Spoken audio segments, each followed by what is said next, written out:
ओंकारेश्वर पहुंचे कंप्यूटर बाबा ने कहा, मध्य प्रदेश की सरकार सुखमय रहे, वर्तमान सरकारों को सद्बुद्धि दे। ज्योतिर्लिंग ओंकारेश्वर पहुंचे कंप्यूटर बाबा ने भगवान ओंकारेश्वर मां नर्मदा के दर्शन कर खंडवा लोकसभा उपचुनाव हेतु मानदाता विधानसभा क्षेत्र में जनता से संवाद के लिए रवाना हुए। कंप्यूटर बाबा ने मीडिया से चर्चा में कहा, अवैध रेत का काम न हो, महंगाई कम हो, आने वाले समय में उपचुनाव निष्पक्ष हो, जो धर्म के साथ चलेगा विजयी होगी, अधर्म के साथ चलेगा परेशान रहेगा। एक प्रश्न पर बिच्छू का उदाहरण देते हुए कंप्यूटर बाबा ने कहा, हमारा काम है बचाना, बिच्छू का काम है डंक मारना। ऐसा ही कार्य शिवराज सरकार कर रही है। इस दौरान कंप्यूटर बाबा ने शिवराज सरकार पर गंभीर आरोप लगाए हैं। वही कहा है कि साधु संत खुद ही परेशान होकर जनता के बीच निकले हैं।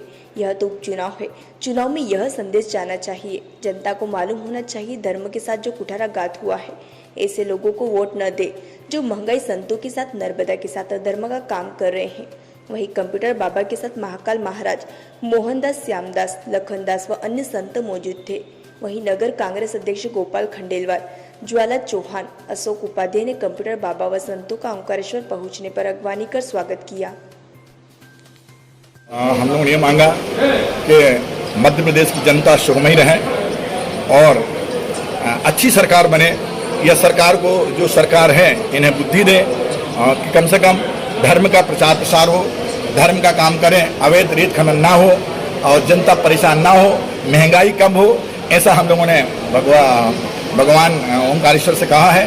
और दूसरा, आने वाले समय में जो उपचुनाव है उसमें भी कहा है कि धर्म के साथ जो भी चलेगा उसकी विजय होगी, और जो अधर्म के साथ साधु संतों को परेशान करेंगे, नर्मदा को परेशान करेंगे, जनता को परेशान करेंगे, महंगाई बढ़ेगी, इस टाइप के लोग जो रहेंगे, ऐसी सरकार रहेगी तो इनका विनाश होगा। गुरुदेव, पूर्व में आपने बहुत सारे मुद्दे जनहित के शिवराज सरकार में उठाए थे, उसके बाद की स्थिति आपके साथ भी सर्वविदित है जी। तो इस बारे में आप क्या कहेंगे? कोई बात नहीं।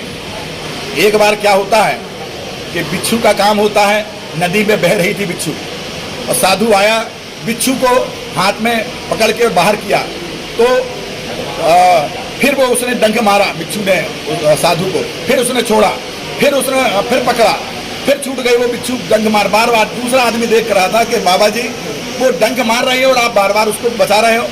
तो साधु का कहना था कि हमारा काम है बचाना और बिच्छू का काम है डंक मारना।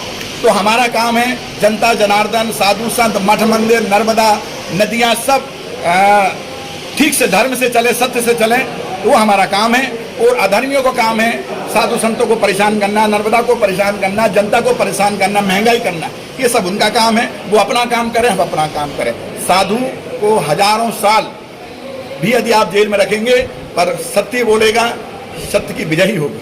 आपको आला कमान ने कांग्रेस प्रत्याशी के पक्ष में प्रचार के लिए भेजा है, तो साधु संतों को आप क्या संदेश देंगे? देखिएगा, हम लोग प्रचार में नहीं भेजा है, साधु संत खुद ही निकले हैं।